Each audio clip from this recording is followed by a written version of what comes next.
Hi, this is LS500, and today we're going to talk about the internet. We're going to do a little historical review of communication technology because it's not about the internet, but it's a little bit before. But I wanted to say first that, of course, as we all know, here in this 21st century, the internet has changed how we search and access information and how we also disseminate information, how we publish information. It's been a revolution that it started I guess, in the middle part of the 20th century. I don't know if I had mentioned it before, but in 1980, I guess I saw my first personal computer in 1978. And finally, I got a computer like in 1981 or 82. It was one of those Apple computers, the really, one of the first models. I think it was like Apple II. And I wasn't even connected to the internet. But finally, by 1983, I was able to connect to the internet, and it wasn't multimedia. It was only text. However, it was something really impressive at the time. So if you have my age, or if you're as old as I am, you have been able to live a world without the World Wide Web, which is how should we call it? Because the internet, we're talking about the infrastructure, about the hardware, about the communication technology, etc. But the World Wide Web is how we display information. So if, like I was saying, if you are as old as I am, you live in a world without the World Wide Web and with World Wide Web, and the difference is amazing. When I was in college in the late 1970s and early 80s, just to do a little review, just to find information, just to browse a serial collection was a task, a real large task that would take many days or many weeks. Now we have access to electronic databases through the World Wide Web, and we can search using terms or combining terms, as we have talked before, and getting a fairly good amount of sources becomes a matter of minutes. Before it was a matter of hours. So things have changed really, really fast in a lifetime. For me, of course, I still remember back in the days when you have to do everything by hand. You have to go to the library and go to the index card catalog. There were no OPACs, but index card catalogs, and then go to the serial collection and look for the index, and then browse almost every issue, or the few issues of where you could find the information you were looking for. And so it took a long time just to do lit research or a literature review. So I have gone in between the two worlds, and of course I like what we can do today with the World Wide Web.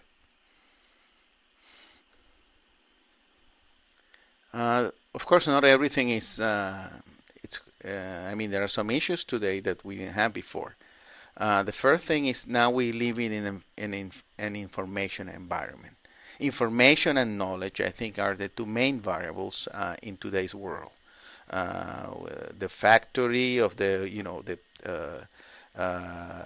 19th century, early 20th century has been replaced by the information industry, and that's why we have giants such as Google or Microsoft or Apple, that are really large international companies based here in the U.S., but they have a, they reach all over the world.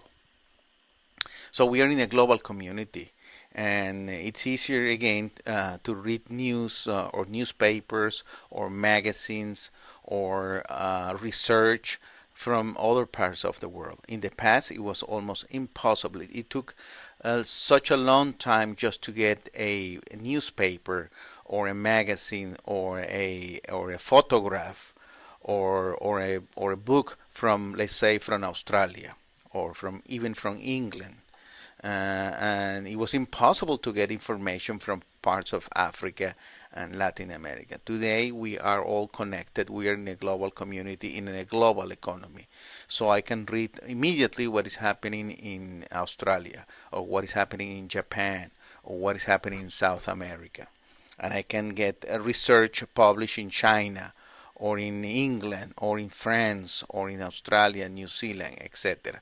So we are in a global community, and that's why I have pointed out many times that even though we may have a small library in terms of a physical space in our town, because we can be connected to so many resources in the world, we cannot think anymore like, we have this small library with this small collection. Our holdings, our own holdings, may be small, but we can connect to the World Wide Web, and that will imply that we have access to infinite information resources. So there's not anymore a small library. But that brings about what we call in information and library information science, we call the information overload or overload. Meaning that the problem today sometimes is not lack of information, but the problem becomes having too much information.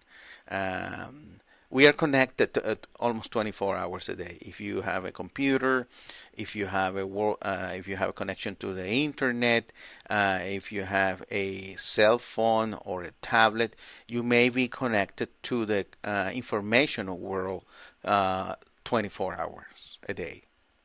And I don't know how that's going to affect our brains or our behavior, but I know in my case I have to control my kids, because they want to be connected all the time, because they get a lot of information, a lot of entertainment in the World Wide Web.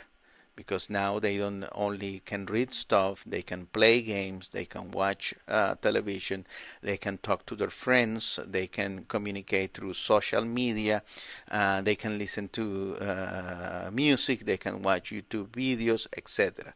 So it's a world that it's out there, that it's all the time, that we want to be connected to it all the time. I had the experience last year when I had to travel, and I wasn't taking my cell phone because actually the international rates are very expensive. Well, the first few days I felt like that I was missing something, that the world wasn't that I was missing what was happening around the world, and I felt very uncomfortable. It was after 2 or 3 days or 4 days, 5 days without being connected to the internet that I started to relax, to feel okay, that nothing was going to happen. But the first 2 or 3 days were like, oh my gosh, I need a connection. I need to be connected to the World Wide Web to see what is going on. So we have become dependent on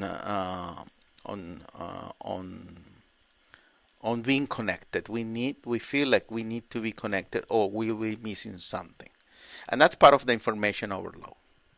Also, in terms of our world, our academic world, we have to be very careful in terms, or our professional world as librarians, we have to be careful in what sources are we citing, or what sources are we providing to our patrons. Because today it's so easy to publish anything in the internet, in the World Wide Web. That doesn't mean that it wasn't true before, and there are many journal articles or books that are that have misleading information or misinformation. That was true before, but now it's easier. So if we only use Google search, we get tons and tons of information sources that may or may not have any value. So our professional ethics today have become in evaluating the information source before we offer that information to our clients or our patrons. Of course, it's not a matter of censoring any type of information, because we have to treat our clients, our patrons, as citizens, as adults, if they are adults. The idea here is being able to offer our professional opinion on what we consider a best source, and then let the patron decide that if she or he wants to use what we have recommended as professionals. The other issue with this information environment, with this global community, of course, is what we call, also in library and information science, the digital divide. And that means that there are some groups of people that either don't have the means to connect to the World Wide Web, or they don't have enough education to use a computer. So they probably don't, many people, not in the US and also in every part of the world, because of lack of education or lack of economic status or lack of or age. That's also a consideration. Like my mother, for example, she and my aunt, they don't understand anything about computers. They don't know. They still don't understand what the internet is, or what the World Wide Web is. And even though I have tried to explain that to them, they don't see any use for it. They are almost 90 years old. So there's a digital divide right there, and that's due to the age. Okay. But also in some places, let's say in Latin America or in Africa or in Europe or here in the US, there are some places that don't have any connection to the World Wide Web, and they don't know how to use it. They don't have emails. It's very hard. It's hard to believe that is happening, but it is. So if there are some services that are only offered through the internet, through a website, a government website, etc., many of these people who don't have the expertise or the knowledge or don't have a connection, they are left out of this information environment. And here is where the library is so important, because we have to provide, and we do provide, computers, and we provide connections to people who may or may not have that connection at home, or may not have the skills. So we as librarians have another ethical duty to teach our patrons how to use the internet, how to use a search engine, how to use a browser, how to open an email account, how to use email, and how to use social media, or how to search for news, or anything they want to know, or they need information. So that's another thing that we have to concentrate our efforts in this age that we're living in. This age, in this information and knowledge age. Okay, so we still have the traditional functions, but we have to add more functions. So the first one is to evaluate information sources. And the second one is to make sure those who are less fortunate can use the internet and or the World Wide Web to their advantage. So those two functions are pretty new. I think they may be 20 or 20 years old at the most. Okay. So this is very, very, very important for us as professional librarians.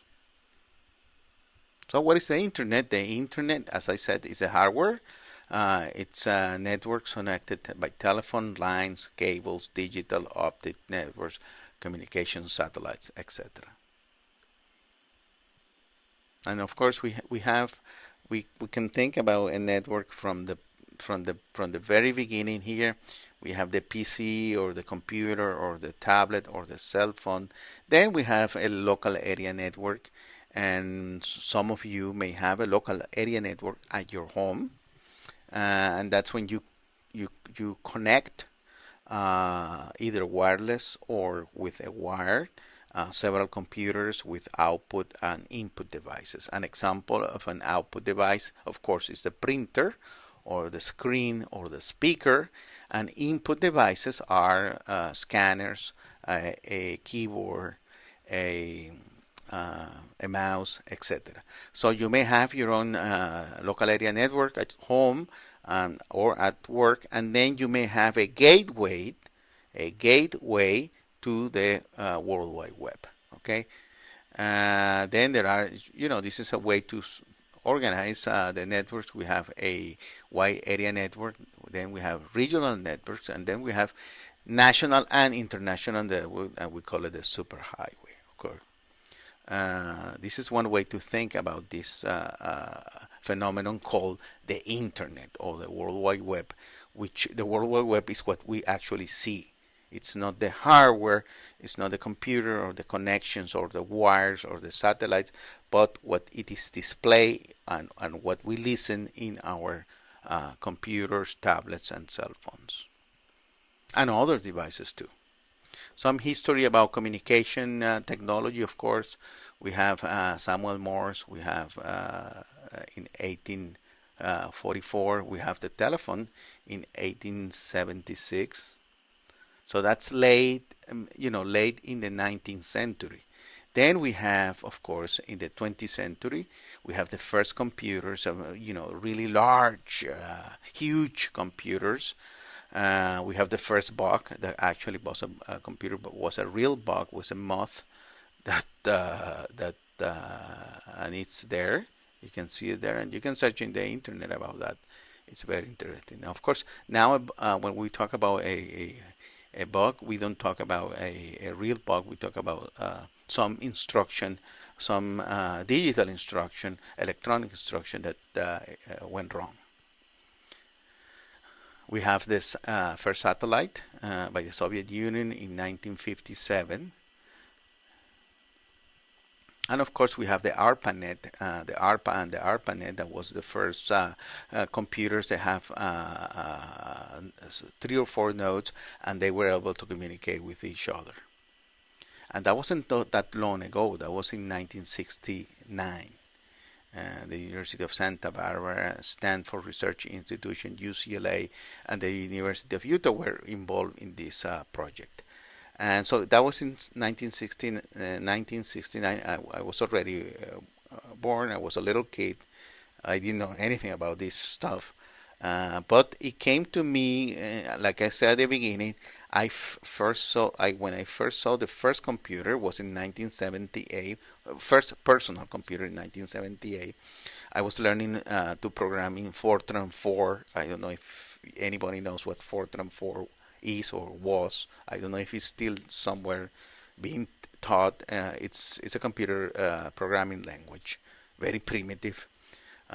We have to use like those IBM cards, and you have to punch holes in it, and then you would run the program in the mainframe. But I saw the first personal computer. It was huge. I only have like 8K of memory, and it didn't even have a floppy disk. You were able to save some instructions in a cassette tape. Many of you, I'll bet you don't know what a cassette tape is, but they were very popular until a few years ago to record music. Okay, and that's how this first computer that I saw, it was very expensive. That's the way you save what little you could at the time, like with only 8K of RAM memory. Imagine that. But things have changed. Then came Apple and the PC, and Windows. Of course, at the beginning, the operating systems were all command driven, not like today. Everything you have to learn a command to save or to move a file from one location to another, etc. So it was very primitive if you compare it with what we can do today. Basic, well, that was another programming language. We had the first bulletin boards. I remember participating in one of those in the early 1980s, I think in 1982 or 83 when I was at the university. But they started in 1978. It was only text, and there was no color or no sound, no videos, not any animation, etc. But it was the beginning of the revolution. I think this is a revolution. What we are living today, it's a revolution that started, in my opinion, in 1969 with the ARPA network. Then came the Macintosh and the mouse, and it was a beautiful computer. It was very tiny. It didn't have colors, but it was the beginning of what we have today, I think. I remember when the first time I saw a Macintosh, I was so amazed by that computer. I couldn't afford one because they were really, really expensive. Nowadays, you can find a really nice computer with probably $200 or $300. In the late 70s, early 80s, you need thousands of dollars to buy a computer. And Apple experimented with a very powerful computer called Lisa, Lisa, and that was I was able to see one, and it was, I don't know how expensive it was, but it was in the thousands of dollars, like $10,000 or $12,000, and that's when Apple almost went bankrupt. It came back later with the Macintosh, which was a Lisa, a smaller Lisa, and a little bit less expensive. I don't know how much it was at the time, probably like $2,000. But Lisa was an amazing computer that make Apple went bankrupt. This is a novel about a hacker, and was one of the first novel on about computers and about this world, and it has many words that we use today in that are used in common language. So please go on the internet and search a little bit about the Neuromancer and read it if you wanted to. Then we have, of course, this special network created for science. We have the American Online. That I don't know if it's still around. I was never a member of it, but many people were, and they love it. And I think I don't even know if it's still around. It was a sort of a, I don't know, it was like you have to subscribe to them, and you pay a fee, and they index information for you and provide a lot of information and provide a lot of resources for you that they took out of they index from the World Wide Web. Now with the browsers and with the search engines, I don't know, if that has any importance or not. And of course, now in what we call the World Wide Web, and this is what we see. This is documents or of different formats. It may be music, it may be sound, it may be video, it may be animation, etc. They are interconnected, okay, by links of hypertext. That's what we call the World Wide Web. That's what we see. And that's what has created the revolution that we are now. Of course, now we are going into more social media, etc., etc. So I think this is an overview of what the internet and the World Wide Web is, and how I think we have to think about how it has affected our profession. And I think that's what it is important about this. And that's why I see now, I see this in the last 20 years, that we have two main functions now. The first function is, like I mentioned, the one about being able to evaluate the best information sources. And the second one is to educate people and help people using the World Wide Web. Okay, and to me, those are the two most important things that we can do today as librarians. The profession of librarians have evolved. Okay, in the very, very ancient times, the first libraries were there to preserve, to conserve, probably things like religious artifacts or religious writings or records, or even things from business records and transactions and so on. And the libraries were there to preserve, to organize that information and to preserve that information. Then the libraries became a place to preserve the cultural record of a society. But very few people used libraries in the past because very few people knew how to read or write. So only those scholars or high priests or public officials, and even some of them, were able to use and access a library. They were closed buildings. They weren't open to the public because the public didn't know anything about writing or reading anything. Then came, and this is an American idea, I think, the library as part of the educational system, and how the libraries were there to educate people, to show them what it was, good things to read to make them more civilized. Then in the 1960s and 70s, the mission of the library changed again, and it was more like what we think today as a library, as a place where it's not only you go not only there to learn, but also to entertain yourself. We have open stacks. We let the people in. We let the children in. We let them play. It's a new library.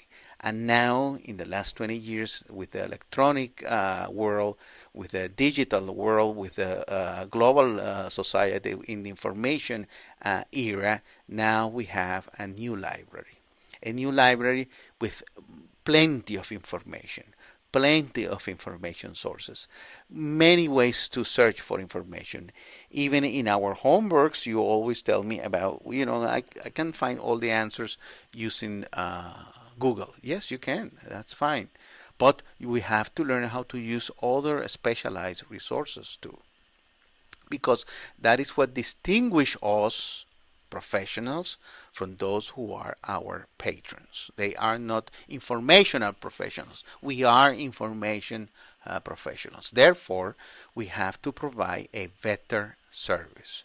And one way to provide a better service is using more specialized, more technical information sources that are in an electronic format, and evaluating information sources that we may find in the open internet. Okay, so the function of evaluation of information has become one of the main functions of the professional librarian. Because anybody can search in the internet. Even if you don't have a internet or connection at home, you can go to the library or you can go to the university and log into one of the computers, public computers, and browse the World Wide Web. However, you don't have the skills to evaluate the information. So we have to get proficient in evaluating of information, and we're going to get into that later in this semester. But to me, that's very, very important, and it's a key. The other key, of course, or the other function is education. Okay, we have to make sure that we educate people to use, to make good use, proficient use of the World Wide Web. Okay, thank you.